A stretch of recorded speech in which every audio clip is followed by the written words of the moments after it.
Kalian tahu nggak kenapa Dairos bilang, Rumahku masih di sana, tapi keluargaku hancur berantakan. Sungguh ironis. ternyata itu bukan sekedar kata-kata, tapi jeritan dari seseorang yang kehilangan segalanya, bahkan sebelum ia sempat merasakannya. Dairoth adalah putra mahkota dari Monian Empire. Sejak lahir, ia dipuja, diharapkan menjadi masa depan kerajaan. Tapi semua itu hilang dalam satu malam. Ia diculik oleh Elis, dibawa ke dalam kegelapan, dan tidak pernah kembali sebagai anak yang sama. Di sana, ia tidak dipanggil pangeran. Ia tidak dibesarkan dengan kasih sayang. Ia dibentuk, dilatih tanpa henti oleh Tamus.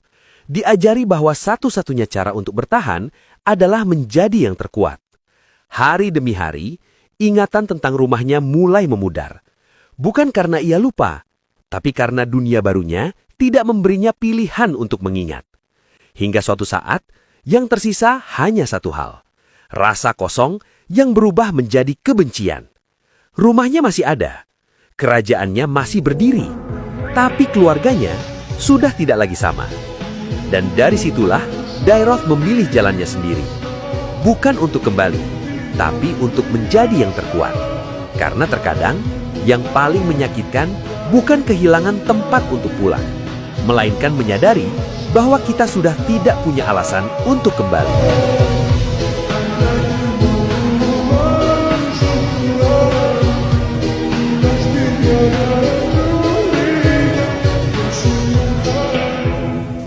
Kalian tahu nggak kenapa Isunsin bilang, Mereka memanggilku seorang pahlawan karena aku menyelamatkan negaraku dari kehancuran. ternyata itu bukan sekedar pujian, tapi cerita tentang seseorang yang bertarung saat semua harapan hampir hilang. Dahulu, Isunsin adalah seorang laksamana dari Korea Selatan pada masa invasi Jepang dalam Japanese Invasions of Korea pada tahun 1592 sampai 1598. Ia pernah difitnah, diturunkan pangkatnya, bahkan dipenjara oleh negaranya sendiri. Namun, saat Korea berada di ambang kehancuran, ia dipanggil kembali untuk memimpin. Masalahnya, ia hanya memiliki 12 kapal melawan 300-an kapal musuh. Secara logika, itu mustahil. Tapi, Isunsin tidak mundur. Dengan strategi dan keberaniannya, ia berhasil membalikkan keadaan dan memenangkan pertempuran. Sejak saat itu, namanya dikenang sebagai pahlawan. Namun, baginya, ia bukan bertarung demi gelar, bukan juga demi dikenal, melainkan karena dalam hidup ada momen di mana kita harus kuat. Bukan karena kita ingin, tapi karena tidak ada pilihan lain.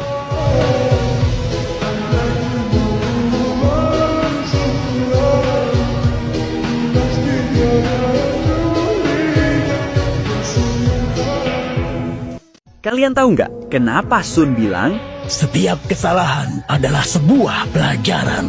Oleh karena itu, lebih baik untuk menerimanya. ternyata itu bukan sekadar kata-kata, tapi penyesalan dari makhluk abadi yang tetap tidak bisa menyelamatkan satu hal yang berharga. Sun terlahir dari batu di Gunung Suci, abadi, kuat, dan hampir setara dewa. Namun saat berkelana, ia bertemu seekor panda kecil bernama Lily. Setiap hari, Lily datang, membawakan buah persik dan terus mengajaknya bicara. Tapi karena Sun merasa risih, dia pun memilih untuk pergi jauh berkelana. Namun setelah jauh berkelana, ia justru merindukan hal kecil itu. Saat ia kembali, semuanya sudah terlambat. Desa Lily hancur karena banjir bandang. Dan di depan matanya, Lily hilang terbawa arus. Walaupun Sun yang abadi, Sun yang kuat pun tetap tidak bisa menyelamatkannya. Karena kegalauannya, ia pun kembali ke gunung, tertidur selama ribuan tahun. Hingga akhirnya ia terbangun dan baru menyadari takdirnya. Bukan untuk hidup sendiri, tapi untuk melindungi dunia. Dan dari situlah, ia mulai memahami. Kalimat itu bukan sekadar nasihat, melainkan penyesalan. Karena ia pernah mengabaikan sesuatu yang berharga. Karena bagi Sun, kesalahan terbesar bukanlah gagal menyelamatkan, melainkan menyadari bahwa ia pernah pergi saat masih punya kesempatan.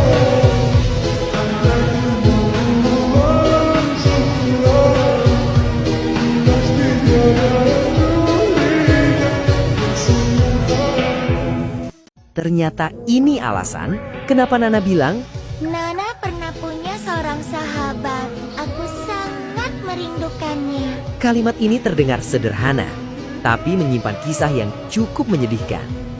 Nana adalah Leonin, makhluk kecil yang dikenal ceria, lincah, dan penuh rasa ingin tahu.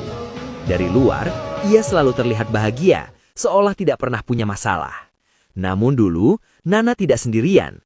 Ia pernah memiliki seorang sahabat yang selalu menemaninya, bermain, beratualangan, dan menjalani hari-hari bersama.